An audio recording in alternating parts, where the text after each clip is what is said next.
बच्चों, क्लास शुरू करते हैं। आज कोई बदमाशी नहीं करेगा। आज मैं आप सभी को अकबर और बीरबल की कहानी सुनाऊंगा। एक वक्त की बात थी जब बादशाह अकबर ने ये प्रतियोगिता रखी थी कि उनके बगीचे के तालाब में ठंड के समय जो पूरी रात खड़ा रहेगा उसे बादशाह 10 अशर्फियां देंगे। और एक गरीब व्यक्ति ने बादशाह अकबर के इस चुनौती को स्वीकार किया और वो पूरी रात पानी में खड़ा भी रहा। और इस बात की पुष्टि बादशाह अकबर के सिपाहियों ने की जो पूरी रात जागकर उस आदमी की निगरानी कर रहे थे। लेकिन बादशाह अकबर को इस बात पर यकीन नहीं हुआ और उन्होंने उस व्यक्ति से पूछा, आखिर तुमने ये किया कैसे? तो उस व्यक्ति ने बादशाह को जवाब दिया कि हुजूर, शुरू में तो मुश्किल लगा, लेकिन थोड़ी देर बाद उसको कुछ दूर पे एक दिया नजर आया। बस उस दिया को देखते देखते उसका समय निकल गया और वो पूरी रात ठंडे पानी में खड़ा रह गया।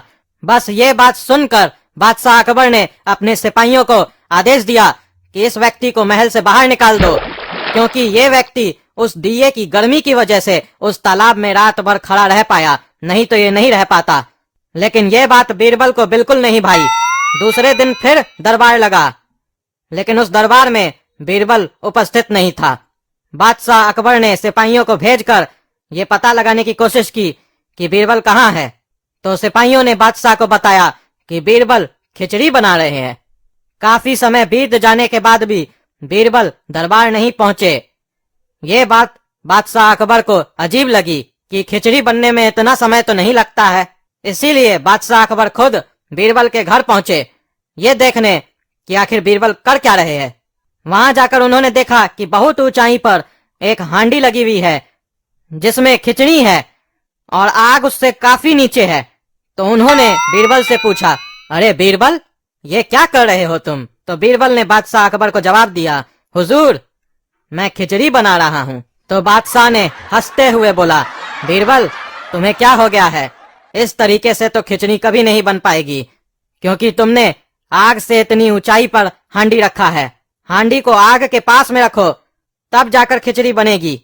तो तुरंत इस बात को सुनकर बीरबल ने चतुराई से बादशाह अकबर को जवाब दिया कि जब आग की कुछ दूरी पर हांडी रखने से खिचड़ी नहीं बन सकती है, तो उस छोटे से दिए से उस व्यक्ति को कैसे गर्मी मिली तालाब में, जो वो पूरी रात तालाब में रह गया।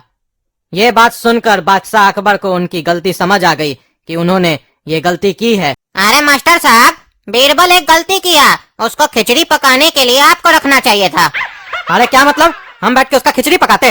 अरे काहे नहीं पका सकते मास्टर जी? जब आप इतना दूर बैठ के हम सबको पका सकते हैं तो आप खिचड़ी काहे नहीं पका सकते हैं? जो काम आग नहीं किया वो आप कर देते। अरे चुप करो तुम भी काला कद्दू और गोला कद्दू को देख के बिगड़ गए हो। अरे सर, आपका ये कहानी सुनकर हमको भी एक बात समझ में आ गया कि इतना दिन से हम लोग आपसे ऑनलाइन क्लास पढ़ रहे हैं, हम लोग का भेजा में कुछ जा काहे नहीं रहा है, कुछ समझे में काहे नहीं आ रहा है। अब समझ में आया, आप इतना दूर जो बैठे हैं, यही अगर आप सामने होते तो हम लोग को ज्यादा समझ में आता। बेकार ऑनलाइन क्लास करना, दूर बैठे कैसे समझ में आएगा? आपको ये स्टोरी तो पहले से पता होगा अकबर और बीरबल का। आपको ऑनलाइन क्लास में पढ़ाते वक्त ये नहीं समझ में आया कभी भी कि बच्चा लोग को इतना दूर से पढ़ेंगे तो कैसे बुद्धि उस लोग का खुलेगा, कैसे समझ में आएगा मेरा बात? अरे तुम तो हर बात पे मजाक करता है, क्लास में कुछ न कुछ बकवास करते रहता है। कहे थे ना आज मजाक नहीं चलेगा। इतना अच्छा खासा कहानी सुना रहे थे, बीच में बकबक करने लग गए। वो अलग बात है, ये अलग बात है। तुमको हमारा आवाज नहीं सुनाई दे रहा है तो काहे नहीं जाएगा दिमाग में? सही से पढ़ोगे तब ना दिमाग में जाएगा। दिन भर खाली फालतू चीज सब सोचोगे तो पढ़ाई में ध्यान कैसे लगेगा तुम्हारा? अरे मास्टर जी, काला कद्दू को छोड़िए, ये तो दिन भर बकवासें करते रहता है।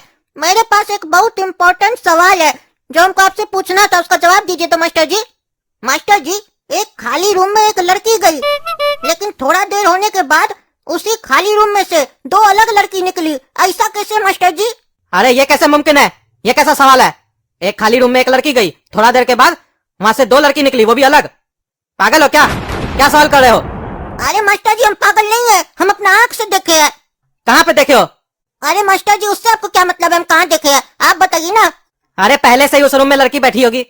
अरे नहीं मास्टर जी, पूरा रूम खाली था, कोई नहीं थी। अरे ऐसा हो ही नहीं सकता है। उल्टा सीधा तुम सवाल करता है क्लास में। सही से बताओ, सही सवाल कर रहे हो कि फिर बकवास कर रहे हो?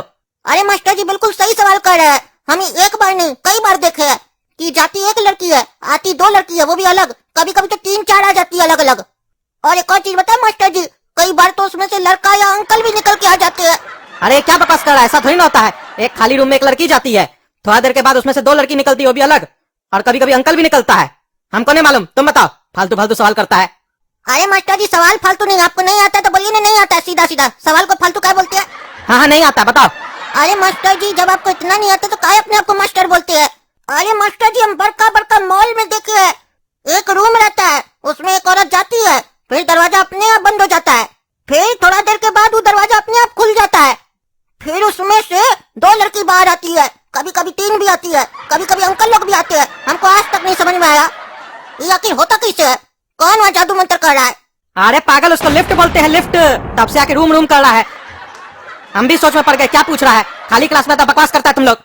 अरे मास्टर जी वो तो हमको भी पता है कि उसको लिफ्ट कहते हैं, हम तो बस आपसे मजाक कर रहे थे, देख रहे थे आपको अक्ल है कि नहीं, लेकिन देख लिए आपको अक्ल नहीं है। ची ची ची ची, चलो रे सब चलो, नहीं पढ़ना मास्टर जी से, मास्टर जी को अक्ल नहीं है। अरे क्या बोला रे, हमको अक्ल नहीं है, कहाँ जा रहा है तुम लोग? आज के बाद तुम दोनों भाई को हम नहीं पढ़ाएंगे, तुम लोग का बहुत देख लिया हम तमाशा।